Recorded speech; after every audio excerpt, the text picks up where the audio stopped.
This is going to be about best-selling books.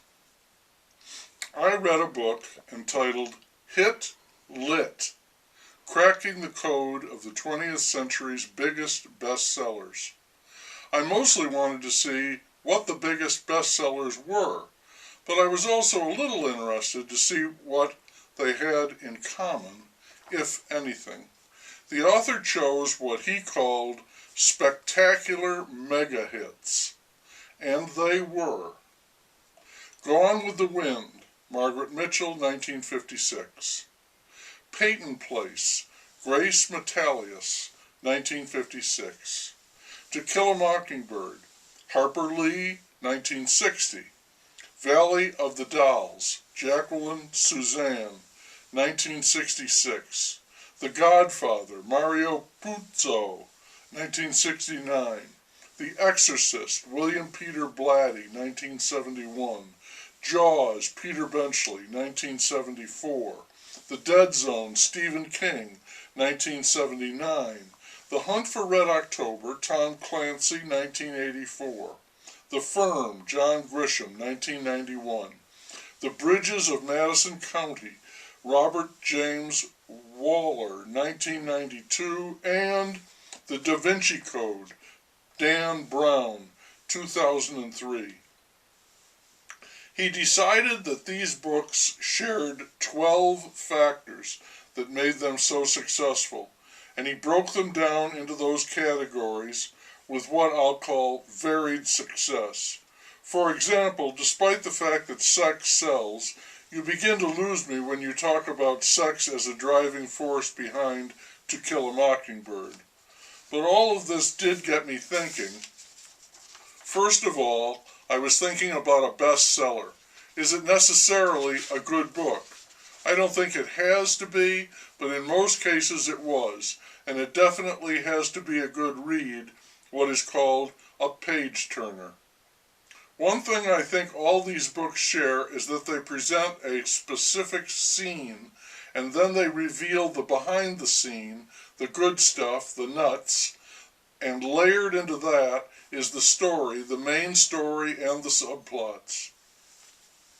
That is, if properly or deftly executed, a winning combination, and it grows even more powerful if the scene is exotic, out of the ordinary.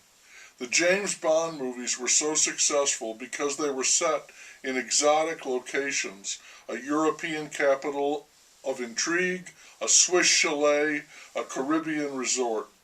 Toss in beautiful women and a megalomaniac who was trying to destroy the world, and Bond had to stop him. Bingo. Mockingbird and Peyton Place are both small towns with big secrets. Jaws is set in the ocean, starring a monster killer shark. How can you top that? Try Hell, demonic possession, Satan at the helm.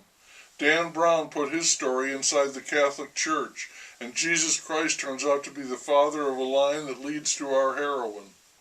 Tom Clancy put his story in a techno marvel, a submarine, a Russian sub at that, and he knew absolutely everything about it, including its devastating weaponry.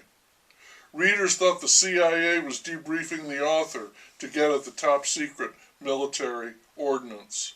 On and on, the South in the Civil War, Broadway and Hollywood, the seamy underbelly, of course, the mafia, a gold mine, inside a powerful and completely corrupted law firm, a man with a supernatural power, and a love story in rural Iowa.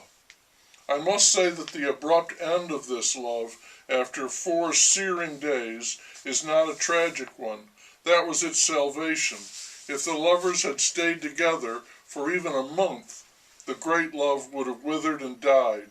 The only great love is doomed love. Familiarity breeds contempt. What a shame. Let me add that in all these books, something of a great significance is at stake. Something is gained or something is lost, maybe both. Love, truth, peace, war, success, life, innocence, it's all on the line. And the hero or heroine defines, again and again, we never tire of this, exactly what it means to be heroic. This often involves a quest with mysteries, suspense, and secrets, and a truth is exposed or proves to be elusive.